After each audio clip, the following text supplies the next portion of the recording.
All right, Corey, go ahead. Tanner, first of all, for you, looking at the film from this past week, it seemed like you had a heightened role in terms of trying to limit Malik Cunningham and trying to stop him in terms of the run game. And you were at the line of scrimmage a lot more than normal. How much did your role change this past week? And is that kind of the game plan going forward, especially against mobile quarterbacks?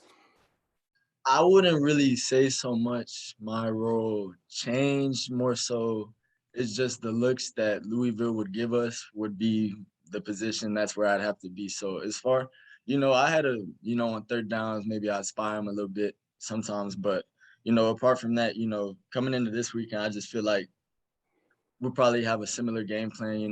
We got to do our best to contain Travis. Of course, he's a good quarterback. He can run the ball. But, apart from that, I really don't feel like my role changed so much. Just, I just need to make sure I do my job. You obviously lose the guy in Isaiah Moore. That affects the entire defense. How much have players like you and Drake and some others stepped up a little bit more, maybe even so, in terms of being a vocal leader?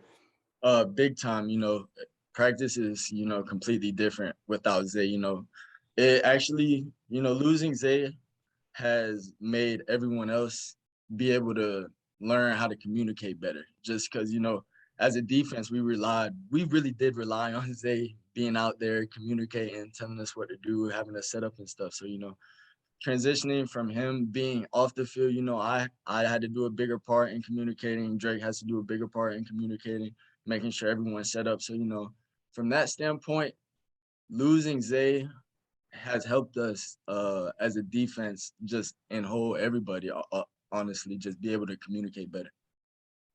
Thanks, Tanner. Aaron. Hey, Tanner, you were just talking about communication having to get better, obviously, with Isaiah getting hurt. When you lose that number of guys, everyone talks about next man up, but do you have in the back of your mind a worry of, man, these are getting bigger and bigger losses and, multiple guys? Do you have to fight that thought at all to play like you guys did last weekend?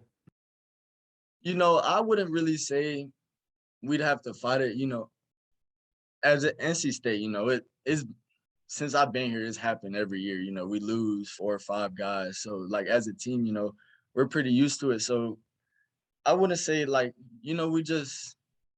we're in good thoughts. We never really worry about situations, just because we know when we go out to practice, our coaches, we completely trust in our coaches 100%. So we know whatever they give us, whatever their plan is, we believe in it. So we go out there and we do what we can.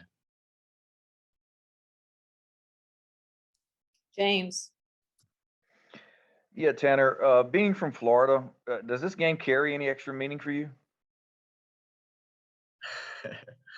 Maybe a little bit, just because, it's a home crowd. I have a few friends, a few teammates from high school out there watching me. But apart from that, it's just another game. And just kind of a follow-up, when you look at Florida State, you mentioned a little bit earlier how they are relatively similar. When you watch Jordan Travis and you just played Malik Cunningham, was that a good prep game for FSU? And how are those two guys similar and or different? It was definitely, playing against Malik was definitely a good prep for Jordan Travis. Just as far as similarities and differences, I felt like Malik, he could throw the deep ball a little bit better than Jordan. But apart from that, just running capabilities, they're both quite similar. Jordan Travis, he's a little bit bigger. He'll probably break more tackles. But other than that, like they're pretty similar quarterbacks. Thanks. No problem. Jonas. Hey, Tanner, I wanted to ask you about Drake. You was asked about him earlier, how you guys have to step up.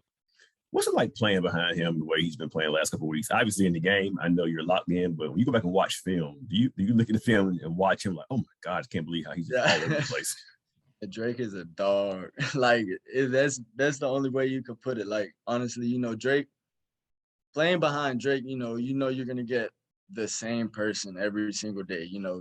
Drake is as consistent as it gets. So playing with him, it gives you that confidence, that he's gonna do what he has to do regardless of the situation. So it allows me to, it frees me up. It allows me to not have to worry about that side of the ball, because I know he has that stuff handled.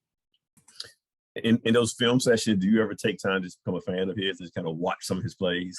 Just blows your I mind do it all the sometimes? time. I always find myself watching him. Like last game against Louisville, it was a play. He blew up the center into the running back to make the tackle, and I was just like, damn, I wish I could do that.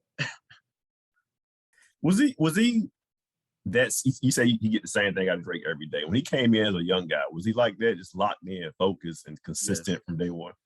From day one, Drake came in here. Drake knows what he wants to do. Drake has a goal. Drake has his plan set out, and he goes out there and he attacks it every day. Ever since he stepped on campus, he's been extremely consistent. And I don't know if he gets it from Thayer or if Thayer gets it from him, but those two are one and the same.